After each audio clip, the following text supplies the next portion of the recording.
today's video is going to be an electric skateboard comparison. To better explain to you guys this graph, here we have the quality. 0 would be the lowest and 100 would be the mass. The same we have here the performance.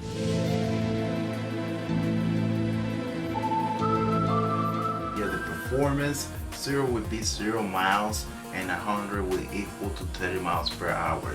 An electric skateboard that hit 100 on quality and 100 on performance would be located over here because the fact of it being hitting 100, and that would be the dream of all of the skateboards. And an electric skateboard that hit 0 on quality and 0 on performance would be over here, and that will not be the best electric skateboard that money can buy. So to start with everything, I'm gonna start by using my own electric skateboard, which is the Eagle 2 from Unique. And the Eagle 2, it is rated to have a top speed of 12.5 miles per hour, but I have been able to ride the thing at a top speed of 40 miles per hour. Normally I get like 30 miles per hour. So on top speed, the Eagle 2 would be right there. On quality, the Eagle 2 has a really good quality. All of the components and parts you are not gonna find it in any other electric skateboard brand. They are unique to their brand, and the control remote and everything feels very solid. So in quality, I'm gonna give the Eagle 2 a really high quality score. It is, on my opinion, second to best. On quality, the Eagle 2 is around 80%. And next electric skateboard that I'm going to be analyzing will be the bench wheel. In the bench wheel, it is rated to have a top speed of 80 miles per hour, but on real world use, people have saying that they only achieve a 40 miles per hour after a few months of use. So the bench wheel, even though it has a dual motor and has a lot of wattage, have a top speed of 40 miles per hour. On quality, the bench wheel used a cookie cutter design.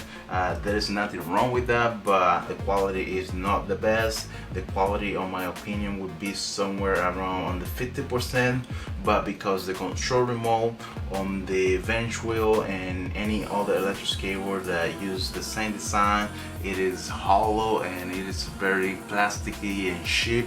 I believe that damaged the quality a little bit, and it would fell off below the 50% just by a slightly bit. The next skateboard that I'm gonna be analyzing is going to be the Inboard M1. The Inboard M1 has a top speed of 22 miles per hour, but it has a software update that is pending that will allow the skateboard to reach a top speed of 24 miles per hour. So I'm gonna put it right on the 23 miles per hour because that hasn't happened yet. And the quality of the Inboard M1, it is really good. The Inboard M1 use unique parts. You're not gonna find their parts in any other electric skateboard, and everything is very futuristic. It has lighting, and the control remote is amazing. So the quality of the Inboard M1, in my opinion, it is very close to 100. I would say like 95% when it comes to quality. Since a lot of people have been getting their Inboard M1, they have been complaining a lot of with the remote control, or they have been having a lot of issue with the motors. So I think that takes a little bit from the quality, and that puts the Inboard M1, because of all of those issues, very close to the Eagle 2, slightly above the Eagle 2 with all of those issues. The Eagle 2, even though it's less quality than the Inboard M1, the Eagle 2 hasn't have any issue, and all of the reviews that I have seen, no one has complained about many issues with the Eagle 2. So the Inboard M1 has more issue. It is a brand new skateboard. This is version 1, so that is something to be expected, but because of all of those issues, that leaves the Inboard M1 in a lower quality position that it will otherwise be. The next electric skateboard that I'm going to be analyzing is going to be the Cool Wheel. The Cool Wheel electric skateboard, it is advertised to go over 20 miles per hour, and in real world use I have seen that is the case. So I'm gonna put the cool wheel right over there. I see different performance, 20, 19, 21 miles per hour. So I'm gonna put it very close to 20 but above the 20. In quality, they just try to keep the price low. They're using dual motors and it is using hot motors, but when it comes to the exterior of the board, everything's very simple. Use a lot of plastic, cheap plastic. The deck seems to be well made, but because of that, and also the control, it is similar to the control of the bench wheel. I would say that the quality, it is very low. In my opinion, somewhere around there when it comes to quality, but on performance, it is really high. Next skateboard that I'm gonna be taking a look at is gonna be the Atom Bling S2. And the Atom Bling S2, it is rated to go to a top speed of up to 18 miles per hour. And I would say that that is the case. Atom, they normally are very true with their rating. People, they tend to achieve the rating that the company state on the website. So I really believe that top speed on the Atom Bling S2 in real world use is 18 miles per hour. So the Atom would be very close to the 20. On quality, the Atom Bling S2, it has a fantastic quality in my opinion. It is very close to 100. I would say like 90%. It comes with lighting. The deck is very well made, and the wheels, the stroke, everything. They didn't cut many corners in my opinion. The only place where they cut corners, and I think that's the Atom brand Achilles heels, it is the remote control in my personal opinion, and that is the reason why I would never get an Atom, because of the remote control. I think that the Atom lose in quality, and it put it like right on the same level of as the Eagle 2. Even though the Atom comes with lighting, the Eagle 2 doesn't come with lighting, but the Eagle 2 control remote is superior. Not that lighting is not important, but you definitely need a control remote to ride an electric skateboard more than you need lighting. The next electric skateboard that I'm gonna be analyzing is the Leaf board. And the Leaf board, it is rated to have a top speed of 18 miles per hour, but on real world use, everybody that has used it after a few months say that the skateboard has a top speed of 40 miles per hour, even though it has a dual motor and a lot of wattage. That is the top speed that the electric skateboard actually reach, only 40 miles per hour. And the Leaf board, it is the same as the bench wheel. On the knee, use the same cookie cutter materials, housing, trucks, motors, wheels, everything. The only difference, it is the deck design, the colorway, and obviously the brand. But on quality, I think that the Leaf board is below to the quality of the bench wheel, because at least the bench wheel use a better grip tape and better deck than the Leaf board. The Leaf board has a handle, but we are talking about quality and not feature in this review. So on quality, the Leaf board would be below the bench wheel, and would be right in the same ballpark of the cool wheel. The next electric skateboard that I'm gonna be taking a look at, it would be the Genesis. The Genesis, it is using the same cookie cutter Chinese manufacturing in part as the cool wheel. And in real world, the Genesis also do 20, 21, and even 22, sometimes 90 miles per hour. There is some consistency there. On top speed, the Genesis does exactly as the cool wheels. On quality, it is the same as the cool wheel. On quality and performance, they are the same.